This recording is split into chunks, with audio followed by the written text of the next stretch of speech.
Coming up on the ACSA Legislative Lunch Break, Edgar and I will get you all of your latest news and information from the state capitol and CDE with an in-depth analysis of how it impacts your school community. Today, we are talking about the California School Dashboard, the new assessment data that is scheduled to come out later on this fall, and what you need to know.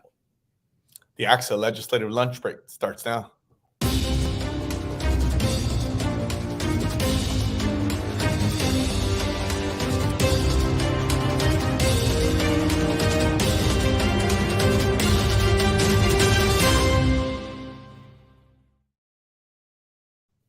And it is a couple of minutes after 1 o'clock. We welcome you on a Wednesday to the ACSA Legislative Lunch Break, along with ACSA's Executive Director, Dr. Edgar Zazwata.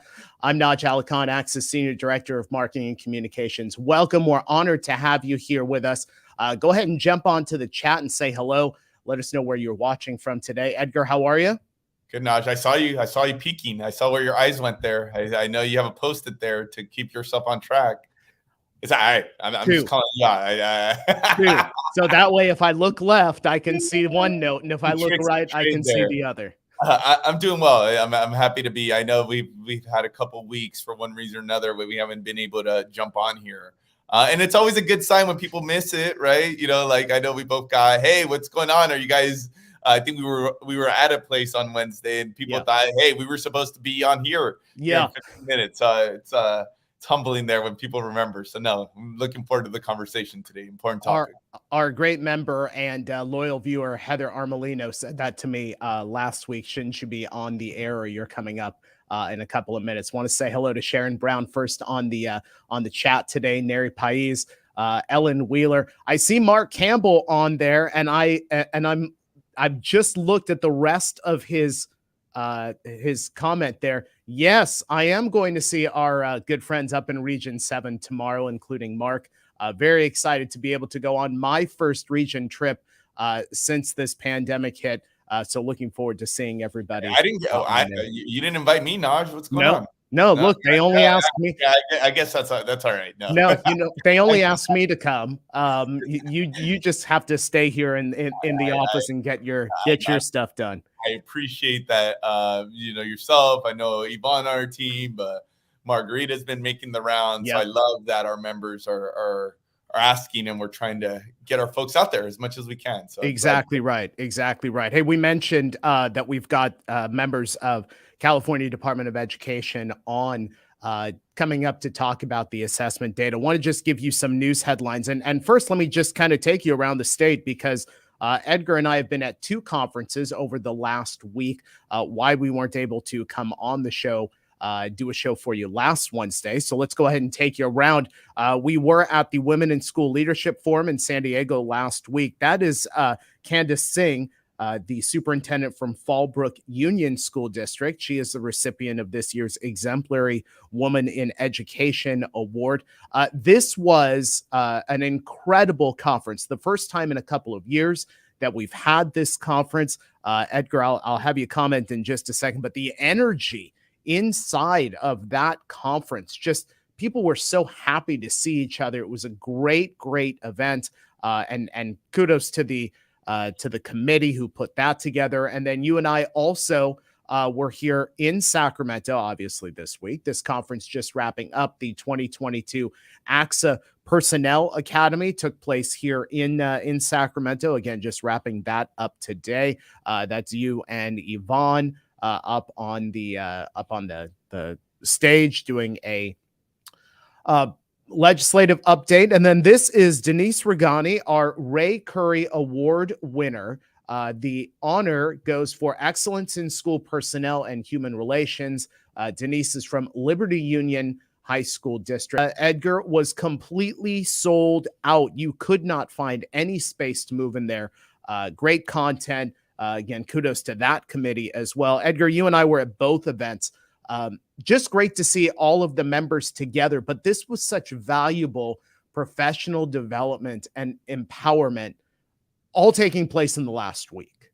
Yeah, it's one I'm proud to say it's one of the things that ACSA does really well, right? And it's I have always contended that as much as I come from the legislative advocacy wing of the shop here, but it's never been lost on me that probably the place where we touch most members, most administrators is through our professional development. It's people going to one of our conferences and really trying to give back not just to themselves to try to get what are the current trends.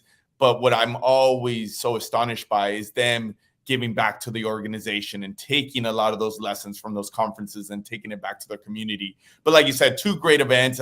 I got the privilege. They as we like to say, they let us crush the party there at the Women's Leadership Conference for minutes. It was an awesome event. Like you said, 8 a.m, just the energy, the enthusiasm of our great leaders there from across the state. Getting the opportunity to come together after a few years. And like you said, yes, this week, they're just wrapping up this morning, our Personnel Institute. And I think in both conferences is one of the metrics that we watch. But the demand exceeded even the available seats, I think, at both conferences. And I think what I appreciated hearing in terms of feedback from the attendees here in Sacramento at our Personnel Institute is that this whole notion of there's so many new administrators in different capacities, HR being one example. And the fact that they're able to come in a safe space and ask, hey, are we allowed to do this? How are other districts doing? Why?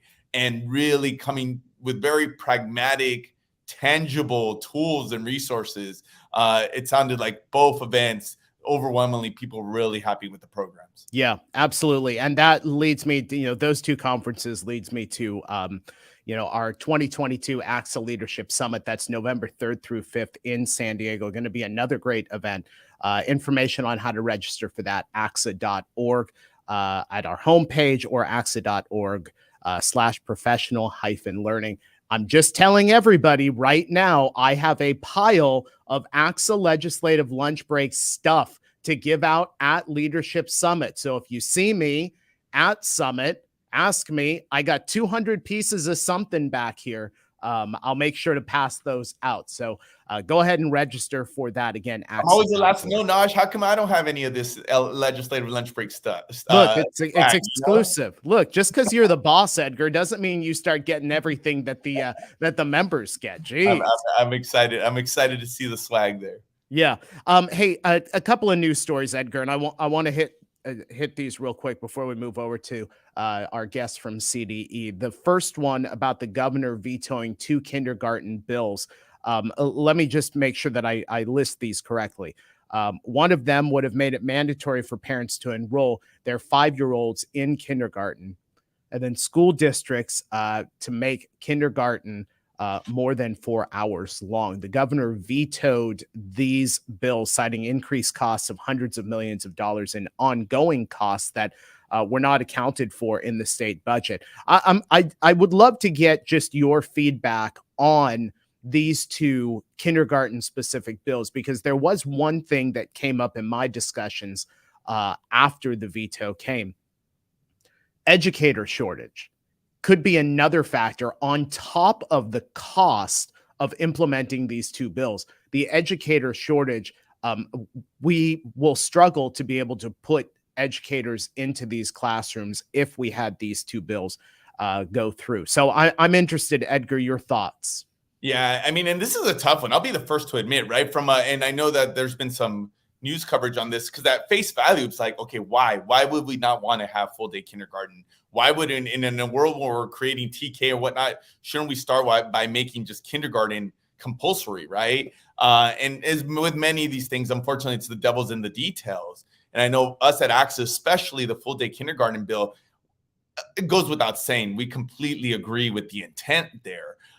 One of the unfortunate pieces you just touched on, Naj, is that one size doesn't necessarily fit all. And it always comes down to what is the capacity of not just educators, but also facilities. And I think this is one of those prime examples where the intent is a very good one, coupled with the governor. And this is coming from the state, not from ACSA, but this is a signal that they're, at least starting to be a little bit more concerned about the revenues long term, that these expansion of these programs would cost some more resources. And I think that's what the governor cited on that end. But I think this is one of those things that we have to continue these conversations. I think the objective is the right one. How do we make sure we have the infrastructure, resources in place to actually get there? Yeah, absolutely agree. Let me bring up one other news headline, and this came out last week from the California Department of Public Health on this rainbow fentanyl issue, where fentanyl being made into look like candy, allegedly showing up on school campuses. And I'm interested for any of our participants here, your district's response, what you've learned about this rainbow fentanyl. Because we had LA Unified late last week make an announcement that to combat some of the problem, they are going to make Narcan, or the proper name, naloxone. Sorry, mispronounced that, I know. Made available at all K-12 schools in the coming weeks. This temporarily reverses the effects of an overdose in emergency scenarios. Also including as part of their program, implementing a safety task force, peer-to-peer counseling, and extensive family academy programming to reach district communities. This will be done in partnership with experts and coordination with parents and community services in the coming months. Again, go ahead and put something in the chat if your district is also doing something to respond to this. Edgar, I'm happy that CDPH put this out, because this is a growing problem in our schools, and applaud to LA Unified for taking this type of stance. I'm interested to see what others may be doing. I see Marie Russell put something into our chat. Edgar, do you get the sense that we're going to see more school districts start putting programs in place if they can, make the partnerships or make the budget work to be able to do something very similar in their schools? Yeah, it's an unfortunate sign of the times that this has been another issue facing our young people specifically. And I have said that I've heard folks really want either looking for some direction or sharing best practices in terms of just not just resources, how to look out for it. Like you said, there is now some districts moving in the direction of trying to acquire some of these drugs to mitigate some of the impact, unfortunately, of the narcotic. Yeah, and we see Marie Russell and then Michelle Eklund, who's over at the Placer County Office of Education. She's put in something as well about what they're doing in their district and county to get information out about this rainbow fentanyl. Okay, let's move to assessments, the new California school dashboard, because we want to really focus on what is happening with that. We have two guests for you today from the California Department of Education. Cindy Kazanis is the director of the Analysis, Measurement, and Accountability Reporting Division, and Kimberly Mund-Henk is the Education Research and Evaluation Consultant with CDE. For both of you, thank you so much for being with us today. Deeply appreciated. Cindy, let me just start with you. The dashboard is coming back in December. Can you just remind us of why it was paused for 2 years? Sure. And first off, I just wanted to thank the ACSA team for inviting us to give you some updates around the dashboard and around all the data that's going to be coming out this fall. And so the dashboard, the California School Dashboard, is California's accountability reporting tool, and it tells us a bit about how schools and districts are doing in the state of California. It is the metric that we use to meet our obligations under federal and state law to receive all of the funding that we do from those various sources. And we did have a pause for the last 2 years, and that was specifically in part due to, of course, the coronavirus and the pandemic and the need to provide relief from administrators, educators, our parents, and our students to really shift the focus to providing social emotional support and the daily focus on daily instruction. And so that pause has ended, and we will see the first beginnings of what we're going to we're launching this fall is information on the dashboard for all of our state indicators and our local indicators. And so for the first time, as a result of that dashboard, you will also see districts and county offices of education be eligible for our system of support for differentiated assistance. So that's the other piece, is there are now the consequences come back to performance on the dashboard. Cindy, Kimberly, first of all, thank you again for just not only just being here today, but I know CDE has really gone out of their way of trying to provide some resources. Seems to be the talk of the day, right? In terms of test scores, data, dashboard. I think we all knew this, given the pause, that there would be some renewed attention on that. So with that said, I think it's fair to say that there's been a lot of discussion about the data and what data was available. And, I know that there's some articles out there, even some PRA requests there, right? In terms of folks trying to access this data before it was available. But and then hence the question, maybe just do a little bit of level setting for us here. What data do districts already have now? And one thing we've seen is, that some districts are already having this conversation with their communities, even before anything is publicly released. So maybe just touch on that, because I know there's been a lot of confusion about what is out there, what's not out there now. Absolutely. I've read those articles too. And they have been focused around our assessment results, which of course is just one component of the California School Dashboard. But shifting the focus, I think you pointed that out well, Edgar, that on a day-to-day basis, our districts and our schools collect information about students.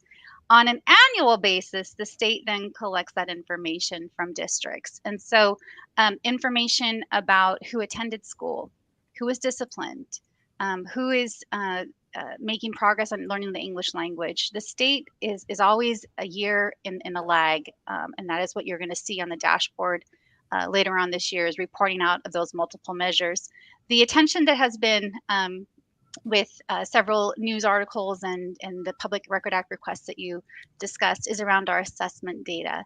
And so the department did send out this last Friday a note from Deputy Superintendent Cheryl Cotton and our assessment director, Dr. Mao Vang, about the upcoming release of those statewide data sets. Of course, LEAs currently have access to data around the student test scores. They've had them, some of them as quickly as a couple of weeks after the students completed their testing, their tests in the system. So districts are welcome and encouraged to use that in their planning processes.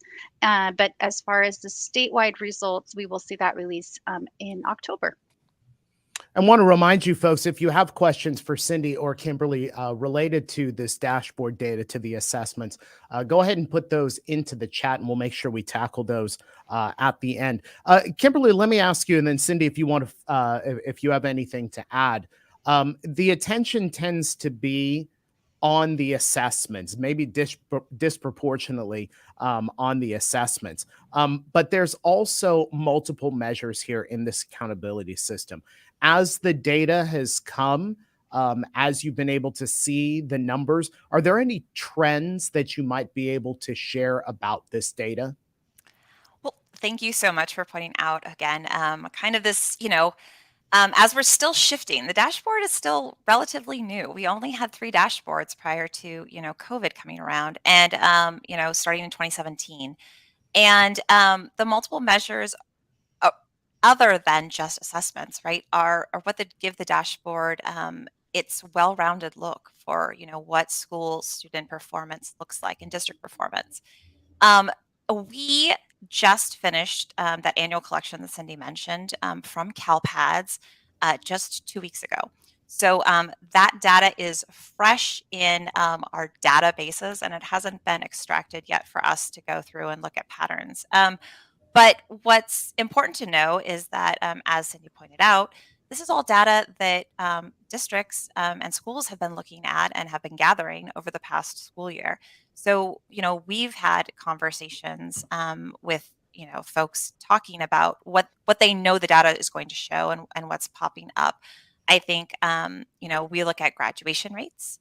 We're going to look at chronic absenteeism, suspension rates across all schools. And I think, one piece of information I think that folks are, curious to see what it looks like at a statewide level is chronic absenteeism, because we know that last year was not a return to normal.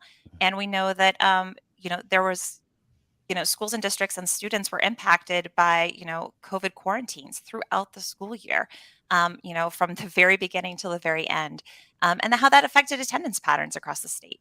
So looking at how that affects, what student outcomes are and how that moves forward into future years as well is really important for us to take a look at when the dashboard is released, and how everyone comes to tackle this issue together, because it really, students missing school for any reason, be it, extended absence for quarantine, extended absence for sickness, or extended school closures, anything it is, it's kids missing school. And so how we all move forward to address that issue, I think is going to be something to look forward to. We don't, as I said, we don't have the specific data, but we do know from folks in the field and how we talked about it, that that's one area of concern that everyone is looking towards, and seeing what the data looks like at a statewide level. Cindy and Kimberly, I mean, and Kimberly actually just made this point that I think is really important. One thing that we're at ACSA trying to contextualize, or at least not in many cases, not so much for our members, because our members actually know this. It's maybe to the broader public, to our friends and our policymakers, other folks who we get that in some cases, when we have the full picture, that the narrative is probably not going to be a super positive one this year, right? And we've already seen that through NAEP scores. We've seen that through measures, and it only quantifies what we already knew, that the pandemic had an impact on kids, right?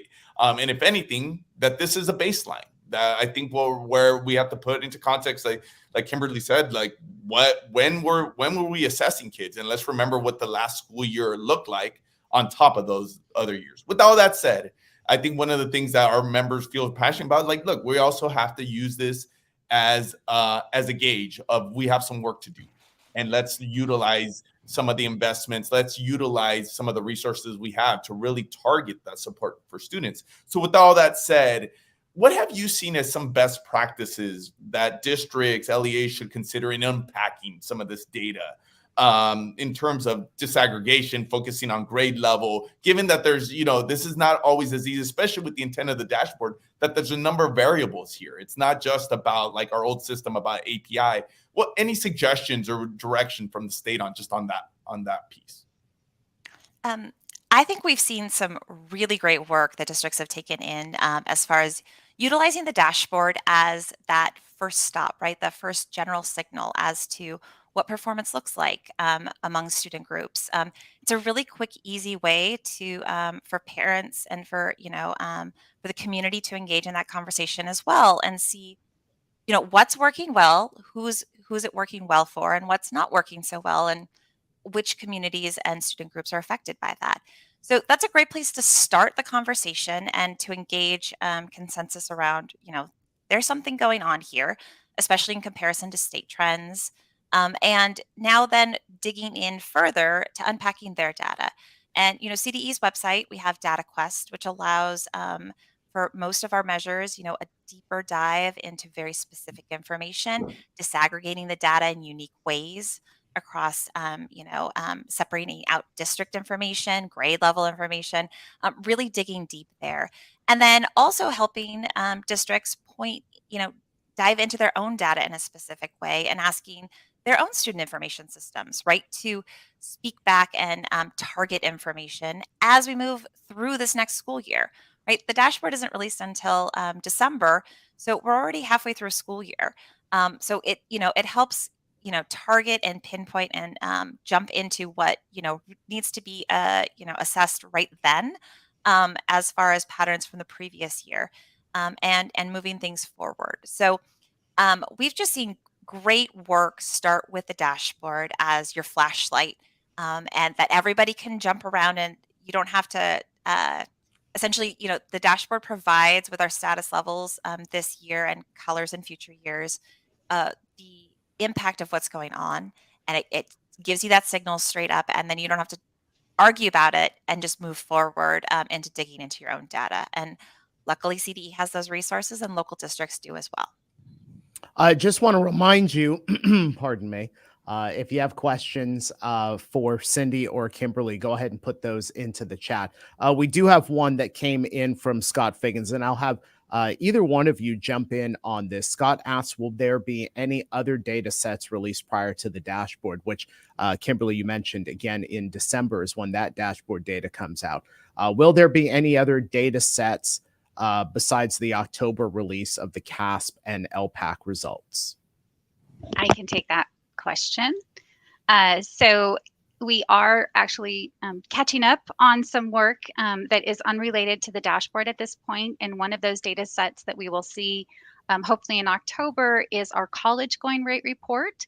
That is based on a match of students who graduated from California public high schools with the National Student Clearinghouse data set. And so we can see for the classes of 2018, 19, and 20, I don't think we catch up to 21, if they ended up enrolling in a school, a college, or university in the United States within 12 or 16 months of graduation. And so I think that's, again, not used for accountability, just used because it's good information to get out there for districts to learn about. If they're not purchasing that data set, the state has been able to free up some resources the last 2 years to purchase that data set. So that is one set of data we'll get out, and we are looking at our schedule for the dashboard, and we will be releasing that information just as soon as we're able to start digging into the data, as Kimberly already mentioned. Hey, Cindy, one more question for me in terms of what I was thinking. You've been dealing with the data. You've been the data guru, if you will, at CD for a number of years now. What are the things are you working on that districts, LEAs should be on the lookout for in the years to come? I know that there's some other ways to take other variables into account as we're thinking about quote unquote accountability in this light. What can you share on that end? Absolutely. So I think the one thing that was really exciting this year that we spent actually a couple of years on is getting out data about our teachers. And so we are, again, catching up on information about teacher demographics. We'll be hopefully heading and getting out a report on that brings us up to date on the demographics of our teachers. But we also, for the first time, because of a data sharing agreement with the Commission on Teacher Credentialing, was able to put out information about teaching monitoring outcomes, assignment monitoring outcomes. And so I think that we're going to see a focus. We've seen this from those on the Equity Coalition front, that we need to focus on supporting our educators and making sure that their educators, start to look like the students that are in the classroom are supported. You see that in the funding that the governor has put forward, and the Superintendent Thurman has sponsored several bills related to really strengthening our teacher workforce. And so I think the teacher data front, as far as new data sets, will be something that we absolutely start to dig into. But then, of course, we can't miss the whole piece about learning loss and learning acceleration. And so we were actually just awarded in a partnership with the Public Policy Institute of California a $3 million grant. PPIC is the lead, and we're going to start to see, I think, some really interesting research out of the data sets that we're going to be reporting on this fall and in prior years as to how we were able to pivot. I think that's the story. Hopefully, is beginning, especially with this year starting to be somewhat of a normal year, being able to increase student outcomes. Cindy Kazanis and Kimberly Mundhag from the California Department of Education, thank you both so much for joining us today. We look forward to having you on next time. Thank you. Thank you. Hey, Edgar, let me mention two things. And one about the PRA that was filed related to this assessment data by our friends over at EdSource. I can say this as a former journalist who was looking for that data, who would have been looking for that data. I'm not surprised. It's probably something I would have done. So I know that there has been some pushback from districts and administrators, but I wouldn't be surprised. I'm not surprised by that. The other thing, Edgar, and I know you and I have been in conversations with the rest of our governmental relations team and some of our partners about putting together some resources related to the dashboard. We are doing that. We've got a video that we're producing, some other pieces of material. Edgar, I would ask you just to follow that up. What have you been hearing reflection from administrators that you've been talking to? How much do they need this information and really clarity to be able to have the conversations with their school communities? Well, as Cindy and Kimberly stated, and we mentioned this earlier, is that our folks, for the most part, already have the data, right? Like it's their students. A best practice is they're knowing what's coming out.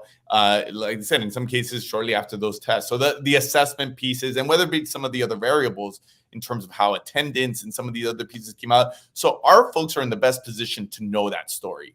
And I think what we've seen a best practice around the state is actually getting out in front of the public narrative, already starting to talk about some of the trends that our communities will see when the full picture comes out, when the release of the data, the statewide data, when the dashboard comes out. And I think that is a best practice to try to, again, not for excuses, not for to say that we're going to hide from what these all of this information is going to tell us, but really to try to put some context on it.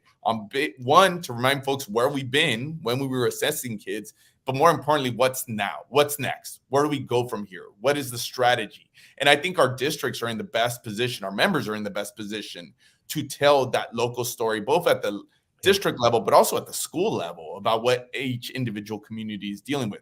I think what we're trying to come in is provide a little bit of an assistance on, again, setting that bigger context. I'm excited about this short video that we're working on to, again, just tell that story, a little bit of a reminder for all of these audiences, because we know full well that there will be a narrative that, hey, this is on schools. We told you so.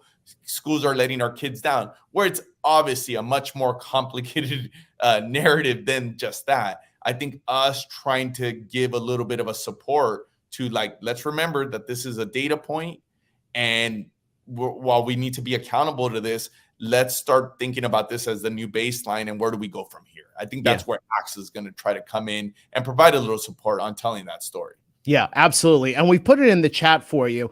California Department of Education has produced some tools for you, a dashboard toolkit. A link to that toolkit is there in our comment section. We mentioned it earlier about ACSA's Leadership Summit 2022, ACSA Leadership Summit, November 3rd through 5th in San Diego. We invite you to attend. Here's a preview.